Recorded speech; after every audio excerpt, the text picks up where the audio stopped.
Hi friends, welcome back to ఉస్తా kitchen. ఈరోజు వీడియోలో ఆలు వైట్ బఠానీ కర్రీ ప్రిపేర్ చేసుకుందాము. ఈ కర్రీ అనేది చపాతీ, రోటీ, బటర్ నాన్, జొన్న రొట్టెలలోకి చాలా బాగుంటుంది. ఈవెన్ బగారా రైస్లో కూడా బాగుంటుందండి. రెస్టారెంట్లో లాగా మనకు కూడా తిక్కుగా కర్రీ రావాలి, స్వీట్నెస్ లేకుండా రావాలంటే ఈ విధంగా చేయండి, మీకు పర్ఫెక్ట్గా వస్తుంది. బయట రెస్టారెంట్లో ఎలా అయితే ఉంటుందో అలానే.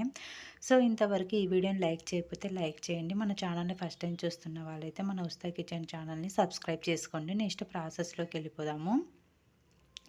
సో దీనికోసం ఫస్ట్ 2 ఆలుని ఇలా మధ్యలోకి కట్ చేసుకొని అండ్ 6 అవర్స్ పాటు నానబెట్టుకున్న బఠానీ, ఈ ఆలు 3 విజిల్స్ వచ్చేంత వరకు ఉడికించుకొని వాటర్ తీసేసి ఇలా సపరేట్ చేసి పక్కన పెట్టుకుందాము. తర్వాత ఆలుకి తొక్క మొత్తం తీసేసి ఇలా చిన్న ముక్కల్లాగా కట్ చేసుకొని ఒక హాఫ్ ఆలు మాత్రం ఇలా స్మాష్ చేసుకోవడం కోసం పక్కన పెట్టుకుందాము.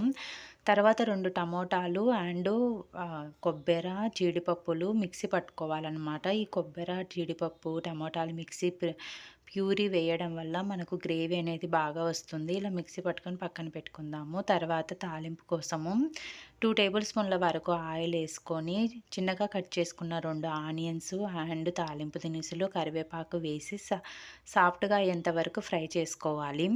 ఇలా సాఫ్ట్గా అయిన తర్వాత దీంట్లోకి ఫ్రెష్గా దంచుకున్న అల్లం వెల్లుల్లి పేస్ట్ ఒక హాఫ్ స్పూన్ వరకు వేసి పచ్చి స్మెల్ పోయేంత వరకు ఫ్రై చేసుకోవాలి. తర్వాత మనం మిక్సీ పట్టుకున్న టమాటా ప్యూరీని వేసి వెంటనే కలుపుకోవాలి. మనము వెంటనే కలపకపోతే అడుగంటుతుందండి, జీడిపప్పులు వేసాం కాబట్టి.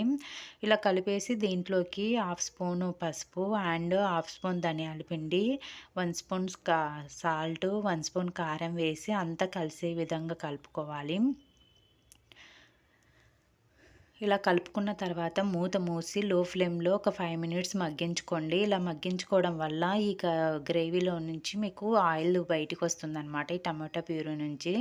సో తర్వాత ఒకసారి అంతా కలిసే విధంగా కలుపుకొని మన గ్రేవీకి తగినట్టు వాటర్ వేసుకోవాలి. నేను ఇక్కడ 1½ కప్పు వరకు వాటర్ వేసి హై ఫ్లేమ్లో ఉడికించానమాట. ఇలా ఉడికించడం వల్ల మనకు వాటర్ అనేది త్వరగా బాయిల్ అవుతాయి. ఇలా ఉడికిన తర్వాత మనం ఆల్రెడీ ఉడికించుకొని పెట్టుకున్న బఠానీ, ఆలు ఉన్నాయి కదా, అవి వేసేసుకోవాలి. మనం ఒక హాఫ్ ఆలు ముక్కలు కట్ చేయకుండా పక్కన పెట్టుకున్నాము. సో ఆ ఆలు అనేది ఇలా స్మాష్ చేసి వేసుకోవాలి. ఇలా స్మాష్ చేసి వేయడం వల్ల మనకు గ్రేవీ అనేది థిక్నెస్ వస్తుందన్నమాట. సో గ్రేవీ చిక్కగా ఇట్లా థిక్గా వస్తుంది, మనకు వాటర్ వాటర్ లేకుండా. ఇలా వేసుకున్న తర్వాత కలుపుకుంటూ లో ఫ్లేమ్లో ఒక 10 నిమిషాలు ఉడికించుకోవడం వల్ల మనకు గ్రేవీ అనేది థిక్గా అవ్వడం స్టార్ట్ అవుతుంది. చూడండి, కన్సిస్టెన్సీ అనేది కొంచెం థిక్నెస్ వస్తుంది కదా.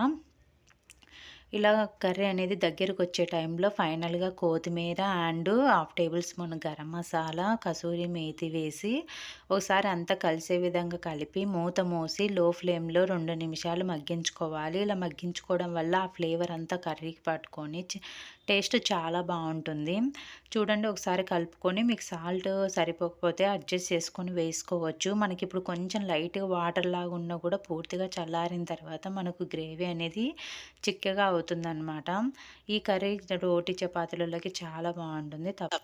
మీరు కూడా ట్రై చేసి రెసిపీ ఎలా వచ్చిందనేది కామెంట్ రూపంలో తెలియచేయండి. మీకు ఈ వీడియో నచ్చినట్టయితే లైక్ చేసి మన ఉస్తా కిచెన్ ఛానల్ని సబ్స్క్రైబ్ చేసుకోండి friends. Thank you for watching friends.